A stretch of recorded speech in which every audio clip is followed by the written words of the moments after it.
Nas últimas semanas, o Irã foi varrido por uma nova onda de protestos. Sua origem foi orgânica, brotando do solo fértil de uma crise profunda. Inflação galopante, desemprego, escassez e um abismo crescente entre o povo e suas elites.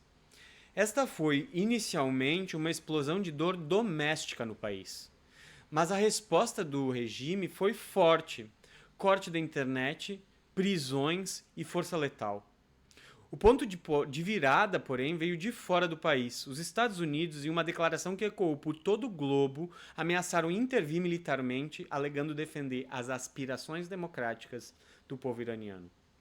Para demonstrar a seriedade da ameaça, Washington redirecionou forças militares disponíveis após a deposição de Maduro na Venezuela para o Oriente Médio.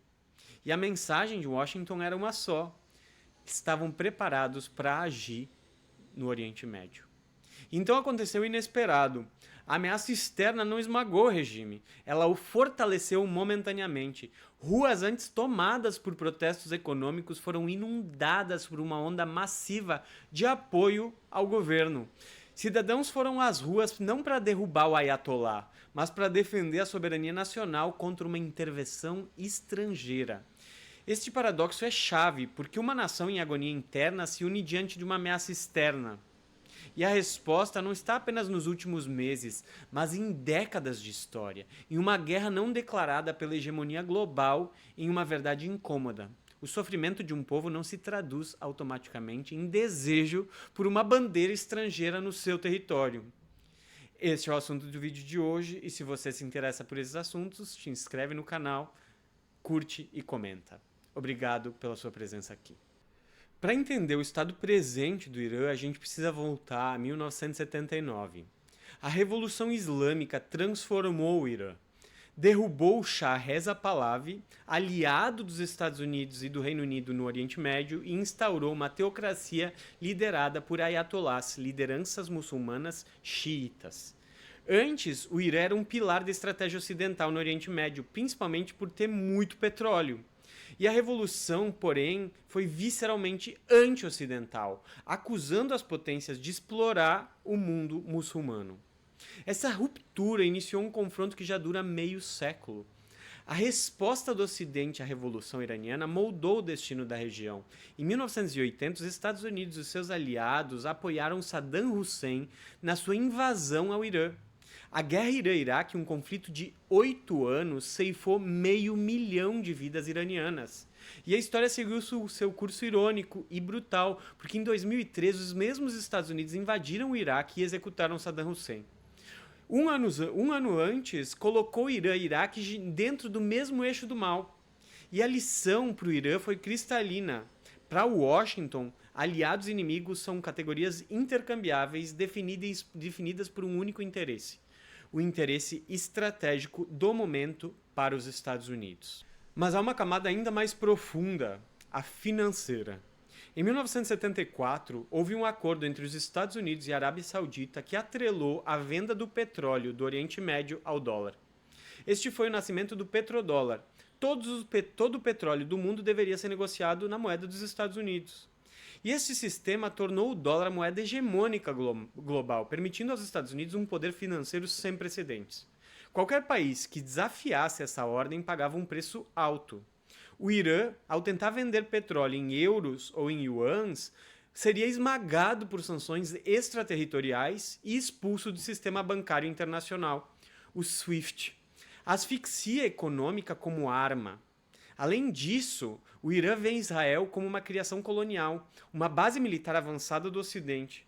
E sua estratégia de longo prazo, portanto, não é apenas sobreviver, mas construir um eixo de resistência para expulsar a influência americana da região. Essa não é uma política de um governo, mas um projeto de Estado de 50 anos.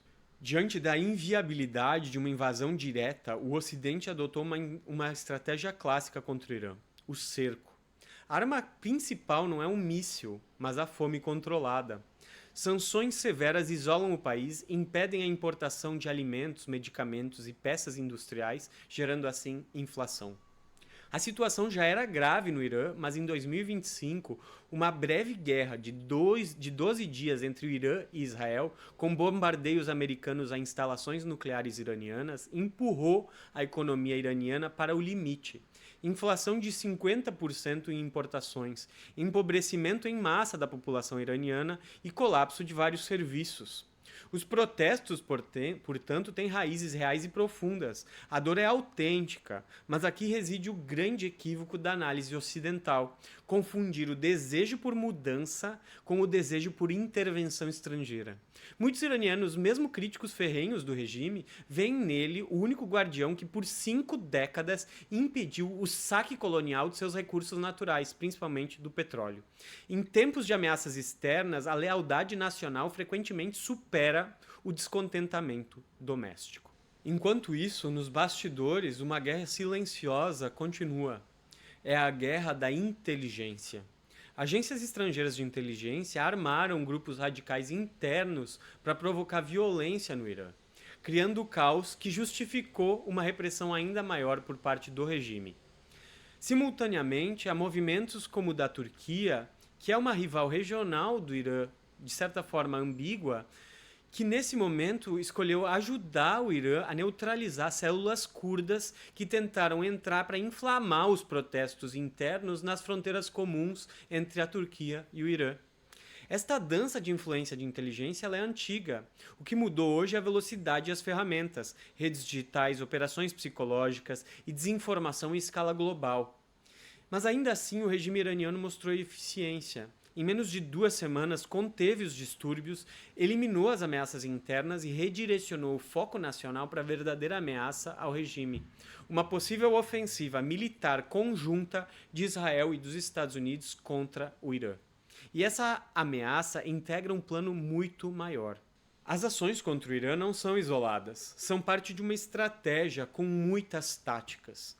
Esmagar a economia com sanções, enfraquecer sistematicamente os aliados regionais do Irã, como o Hezbollah, o Hamas e os Houthis, decapitar as lideranças com assassinatos seletivos, como os de políticos, de cientistas nucleares e de comandantes militares, que tem como objetivo tático criar um caos interno no Irã que pudesse justificar no futuro uma intervenção humanitária. Mas o objetivo estratégico é muito maior. O primeiro é proteger Israel, um Estado de maioria judia fortemente armado no coração do Oriente Médio, que impede a união política daqueles países muçulmanos de modo que pudessem controlar o mercado de petróleo ameaçando o dólar. E o segundo é conter a China. Pequim depende do petróleo do Golfo da Pérsia e do Oriente Médio no geral, e o Irã é um pilar geográfico da nova rota da seda da China. Um Irã estável e independente é um obstáculo gigante à hegemonia norte-americana. Washington vê Teherã não só como um inimigo regional, mas como um nó central a ser desfeito no tabuleiro global na disputa com a China. Portanto, tem que ficar claro: este conflito não é sobre democracia e não é sobre direitos humanos. Esses são argumentos morais meramente convenientes. A guerra real é geoestratégica. É uma batalha pelo futuro da hegemonia global. De um lado, os Estados Unidos, a maior potência do século XX e o seu sistema financeiro baseado no dólar. E do outro, um bloco emergente, os BRICS, com a China, a Rússia e o Irã no seu núcleo, que busca construir um novo mundo multipolar com sistemas de pagamento e de comércio alternativos ao dólar. Este bloco controla já grande parte dos recursos naturais globais, principalmente na Ásia, e desenvolve tecnologias alternativas às ocidentais. E para Washington isso é inaceitável. A hegemonia americana depende da capacidade de imprimir dólares sem lastro para financiar a dívida pública dos Estados Unidos, algo que só funciona enquanto o mundo comprar o dólar como reserva de troca internacional. E é por isso que os Estados Unidos intensificaram as operações no Oriente Médio, para impedir que os BRICS se transformem numa nova potência. E é por isso também que os Estados Unidos intensificaram a sua intervenção nas Américas. Eles reativaram a doutrina Monroe, que é a América para os norte-americanos. Porque se tudo der errado na Ásia, eles podem voltar para as Américas. E aqui nas Américas eles vão ter recursos naturais para se manterem em potência. A Venezuela tem as maiores reservas de petróleo do planeta. E o Brasil tem as maiores reservas de terras raras depois da China, que são essenciais para novas tecnologias, como baterias, como armas de alta tecnologia e como chips. Portanto, a gente entrou no radar dessa disputa geoestratégica global. Agora chegamos a um risco concreto, mas assustador, de escalada para uma guerra nuclear. O Ocidente subestima sistematicamente a capacidade militar iraniana. Seus mísseis hipersônicos são capazes de atingir qualquer ponto do Oriente Médio. Na guerra de 2025 contra Israel, mesmo sob bombardeio intenso, os iranianos saturaram as defesas antimísseis de Israel. E se houver uma ofensiva total de Israel e dos Estados Unidos contra o Irã retaliará não apenas contra Israel, mas contra as dezenas de bases, navios e os 40 mil soldados americanos estacionados nas bases pelo Golfo da Pérsia. E aqui o cenário se torna apocalíptico. Múltiplas potências nucleares estão direta ou indiretamente envolvidas nesse cenário. O Irã fica no cruzamento geográfico da Rússia com a China, o Paquistão, Israel, Estados Unidos e em breve o próprio Irã terá bombas nucleares. Uma guerra no Oriente Médio não é como a guerra na Ucrânia. É no epicentro energético do planeta. Uma escalada que não seria regional, seria global e sistêmica, com potencial para desmantelar a frágil arquitetura da ordem global em poucas semanas ou meses. Enquanto o mundo dança à beira do abismo de uma guerra nuclear, onde fica o Brasil? Frequentemente totalmente alheio.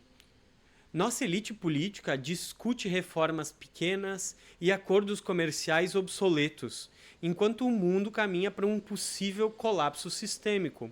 Se uma guerra global eclodir, não haverá adubo para nossas lavouras, nem computadores para nossa indústria. Investimentos e empregos podem evaporar de uma hora para outra, e não temos soberania tecnológica para nos recuperarmos. Abandonamos nossa indústria, privatizamos empresas estratégicas e nos tornamos exportadores de commodities, de recursos naturais. É urgente que o Brasil acorde. Precisamos de um projeto nacional que priorize a autossuficiência, ciência nacional, indústria pesada e defesa cibernética do nosso território. Não é paranoia, mas realismo estratégico. Em um mundo polarizado, a ingenuidade não é uma opção. Precisamos de capacidade de navegar sob pressão. E o Brasil, infelizmente, não tem essa capacidade. Por isso, torcemos para que a postura agressiva dos Estados Unidos e de Israel diminua, porque a guerra não é bonita. Estamos à beira de uma crise civilizacional. E para superar todos esses desafios, é preciso de consciência de como o mundo funciona. E aqui no canal, o desenvolvimento soberano do Brasil é prioridade. Um abraço e até a próxima.